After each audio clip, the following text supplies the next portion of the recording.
நிறைய படிக்க வேண்டும், எப்பாடுபட்டாவது படிக்க வேண்டும்.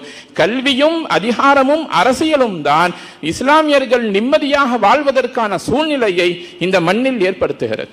நிறைய படிக்க வேண்டும். நமக்கு முன்னால் நடந்து முடிந்த நிறைய வரலாறுகள் இருக்கிறது. ரஷ்யாவினுடைய கம்யூனிஸ்ட புரட்சியை பற்றி நீங்கள் எடுத்து படிக்க வேண்டும். இஸ்லாமிய சமூகத்தை கம்யூனிச புரட்சி எப்படியெல்லாம் ஒடுக்கியது என்பது வரலாறுகளில் இன்னும் இருக்கத்தான் செய்கிறது. முஸ்லிம்களை தேடி தேடி கொன்றார்கள். குர்ஆனை தேடி தேடி எரித்தார்கள். குர்ஆனை வீட்டில் பகிரங்கமாகவோ வீட்டிலேயோ வெளியேயோ ஓதுவதை தடை செய்தார்கள்.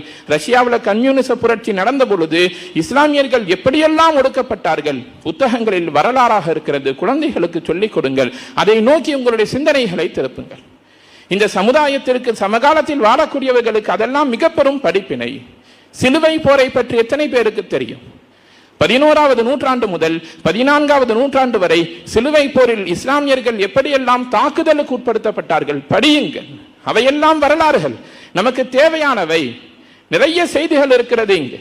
நாம் தெரிந்து கொள்வதற்கு, படிப்பதற்கும் தெரிந்து கொள்வதற்கும் படிப்பினை பெறுவதற்கும் ஆயிரம் செய்திகள் இருக்கிறது. இன்னும் நாம் கொள்கைகளை பிடித்துக் கொண்டு விரலாட்டுவதா வேண்டாமா? தர்காவுக்கு போய் துவா ஓதுறதா வேண்டாமா? கூட்டு சேர்ந்து துவா ஓதுறதா வேண்டாமா? தொப்பி போடலாமா வேண்டாமா? இமாமை பின்பற்றலாமா வேண்டாமா?